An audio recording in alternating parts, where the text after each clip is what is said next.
সম্ভব ছিল না। ভাবনা অনুযায়ী টর্চ চালিয়ে ওনার নাতির হাতের পালস চেক করার জন্য হাত ধরে ছেলেটার চেহারার দিকে তাকাই আর দেখতে পাই যে ছেলেটি আমায় দেখে হাসছে। কিন্তু ছেলেটার চেহারা দেখে আমি 2 হাত দূরে ছিটকে পড়ে যাই। আপনারা হয়তো ভেবেছেন যে কোনো ভৌতিক চেহারা ছিল বিধায় ছেলেটাকে দেখে আমি ছিটকে পড়ে গিয়েছিলাম বা ভয় পেয়েছিলাম, কিন্তু আসলে তা নয়। আসলে তার চেহারা ছিল অবিকল, আমারই মতো। আমার মনে হচ্ছিল আমি যেন আমার দিকে তাকিয়ে হাসছি। এই দৃশ্য দেখে আমি মহিলার দিকে তাকিয়ে দেখলাম তার চেহারাটা কেমন যেন সাদাটে হয়ে গেছে, তার মুখ দিয়ে লালা ঝরছে।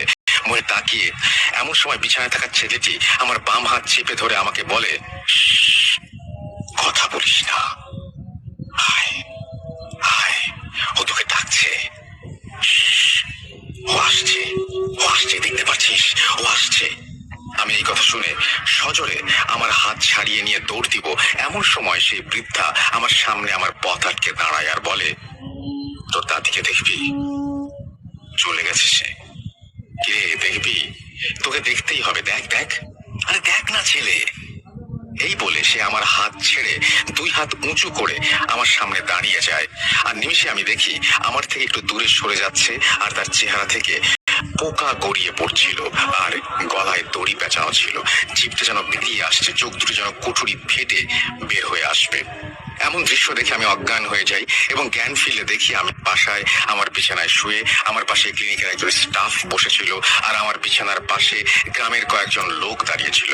ক্লিনিকের স্টাফের নাম ছিল আলমগীর। আমি জ্ঞান ফিরে রাতের ঘটনার কথা মনে পড়তে লাফিয়ে উঠলাম আর আলমগীরকে সব ঘটনা বলতে গিয়েও বলতে পারলাম না, কারণ আমার মুখ দিয়ে কোনো আওয়াজ তখন বের হচ্ছিল না। এটা যে কতটা যন্ত্রণা সেটা যার হয় সে ছাড়া কেউ বুঝতে পারবে না। আলমগীর আমাকে সান্ত্বনা দিয়ে পানি খাইয়ে আমাকে কিছুটা স্বাভাবিক করে তোলে আর আমি তখন কিছুটা কথা বলার মতো অবস্থায় চলে এলে সবাই আমাকে জিজ্ঞাসা করে আমি পূর্ব পাড়ার বাঁশ ঝাড়ের নিচে কেন পড়েছিলাম আর সেখানে কেন আর কিভাবে আমি এলাম সেই রাতের বেলা। আমি মনে মনে ভাবলাম, কি আমি বাঁশঝাড়ের মাঝে পড়েছিলাম, কিন্তু আমি তো ওই মহিলার বাসায় ছিলাম। এসব ভাবতে ভাবতে ওনাদের ছুড়ে দেওয়া প্রশ্নে আমি অস্থির হয়ে পড়ি আর আমি ওনাদের কাছ থেকে সেই পড়ন্ত সন্ধ্যায় আসা সেই বৃদ্ধা আর তার নাতনির কথা বলি। আমার কথা শুনে ওনারা আর চোখে আমার দিকে তাকালেন আর ওনাদের মাঝে একজন বলে উঠলেন, কি কোন ডাক্তার সাহেব, ওইখানে তো বাঁশের জঙ্গল ছাড়া কিছু নাই, ওইখানে মানুষ যায় না তো, একটা মাটির ভিটা আছে, পরে সবাই গ্রাম সাইডে চলে গেছে। এই কথা শুনে আমি যেন আকাশ থেকে উঠলাম আর মনে মনে ভাবতে লাগলাম যে কি হচ্ছে আমার সাথে।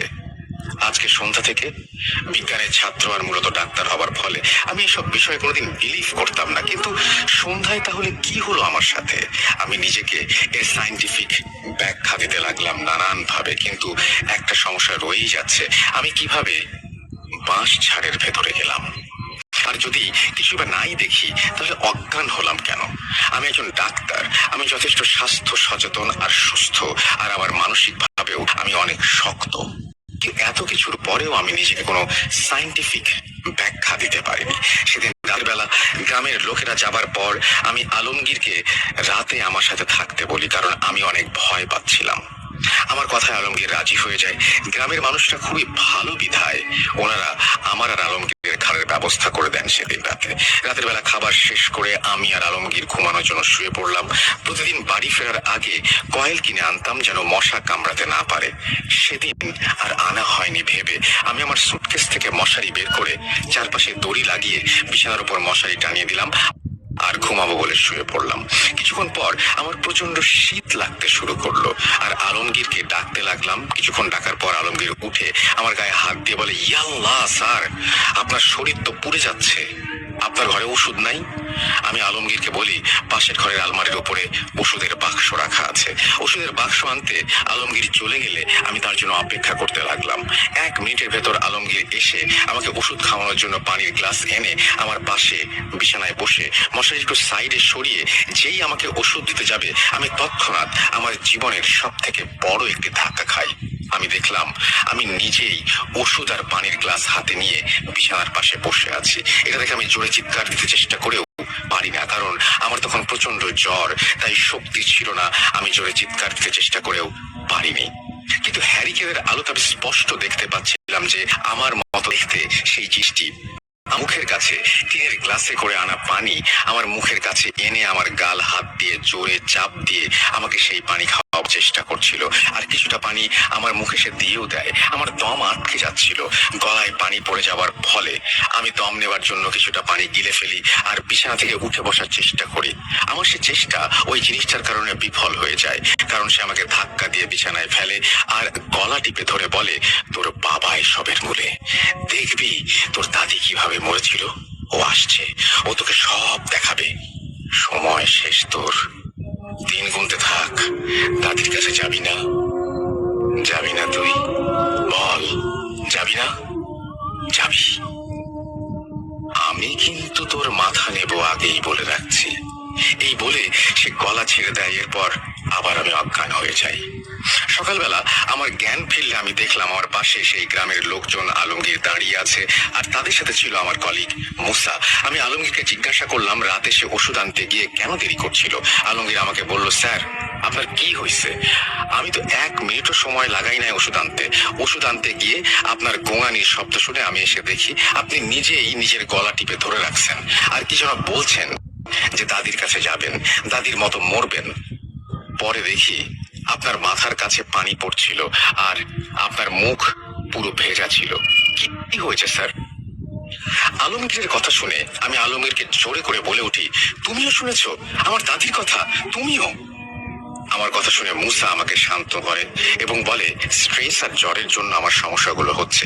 কিন্তু আমার মনে প্রশ্ন থেকেই যায় যে আলমগীরও তো আমার দাদির কথা শুনলো, তাহলে আমি ভুল কিভাবে ভাবছি আর আমার দাদিরই বা কি ঘটনা?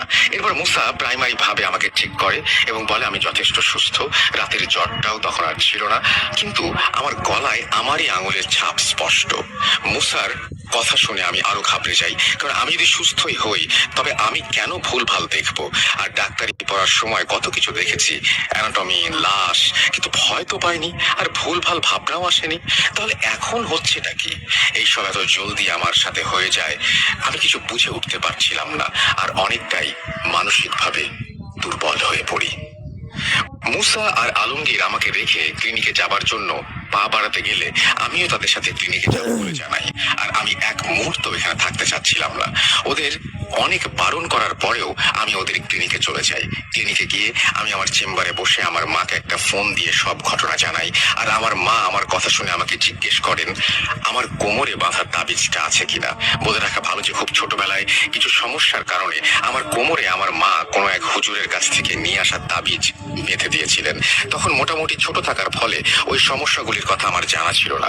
আমার মা আমাকে তাবিজের কথা জিজ্ঞেস করলে আমি আমার কোমরে হাত দিয়ে দেখি আমার কোমরে কোনো তাবিজ বা সুতা কিছুই ছিল না।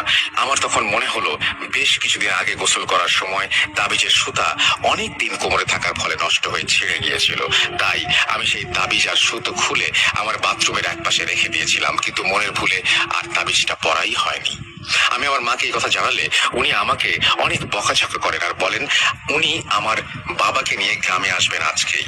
আমি আমার মাকে বলি যে ওনাদের আসার দরকার নেই, আমি বাড়ি যাব। কিন্তু আমার মা আমাকে বলেন খবরদার আমি যেন একবারও আসার কথা ভুলেও চিন্তা না করি। এই বলে আমার মা ফোন কেটে দেন। মায়ের কথা শেষ করে আমি ভাবছিলাম যে মা এভাবে রিয়্যাক্ট করলেন কেন, কেনই বা এই তাবিজ এত জরুরি, আমি যেতে চাইলে এত কড়া ভাষায় মানাই বা কেন করবেন। এসব ভাবতে ভাবতে চেয়ারে বসে আমি টেবিলে মাথা রেখে ঘুমিয়ে পড়ি। ঘুমের মধ্যে আমি একটা স্বপ্ন দেখলাম যে আমি 3 জন লোক একটা মরুভূমির মতো জায়গা দিয়ে হেঁটে যাচ্ছি। তারা আমার সামনে হাঁটছেন আর আমি পেছনে পেছনে। তাদের মাঝে 2 জন পুরুষ আর 1 জন মহিলা। হেঁটে হেঁটে কিছু দূর যাবার পর মরুভূমির মাঝে একটি জায়গায় গোল বৃত্তাকার একটি ছায়া দেখতে পেলাম আমরা। আমি স্বপ্নের মাঝেই ভাবছিলাম মরুভূমির মাঝে ছায়া কিভাবে আসতে পারে। হঠাৎ সেই 3 জন লোক পেছন ফিরে আমার দিকে তাকালেন আর একসাথে বলতে লাগলেন, আজ শুক্রবার, আমরা জুম্মার নামাজ পড়তে যাচ্ছি, কিন্তু তুমি এই ছায়ার ভেতরেই থাকবে, তুমি আর এগোতে পারবে না, তোমার সাথে আমাদের যাত্রা এখানেই শেষ। এই বলে